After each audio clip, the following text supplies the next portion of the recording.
এইবিলাকক বহুত এইবিলাকৰ বিষয়ে আপোনালোক সাংবাদিক পঢ়িব। এইবিলাক এদিনতে উত্তৰ দিব নোৱাৰি, এইবিলাক ডাঙৰ একোখন কিতাপ হয়।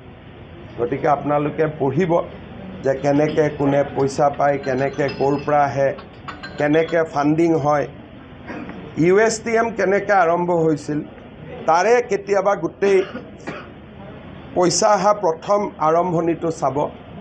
তেতিয়া আপোনালোকে দেখিব সেইটো পইচা ক'ৰ পৰা আহিছিলে। যেনেকৈ এজন আমাৰ MPৰ ফুড ফৰ ফাৰ্ম বুলি এটা NGO আছে, সেইটো জৰ্জ চৰেছৰ পইচা দি আৰম্ভ হৈছিল। মই ডাইৰেক্ট কৈ আছোঁ, মোৰ ওপৰত কেছ দিলেও কেছ দিওঁ।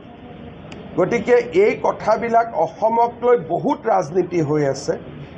আগতে ময়ো গম নাপাইছিলোঁ, হেল্থ মিনিষ্টাৰ দৌৰি ভিতৰত সোমাব পৰা নাছিলোঁ। এতিয়া কেন্দ্ৰীয় চৰকাৰ আৰু আমাৰ মাজত সহযোগিতা বৃদ্ধি হোৱাৰ কাৰণে এই কথাবোৰ আজিকালি আমাৰ নজৰত আহে।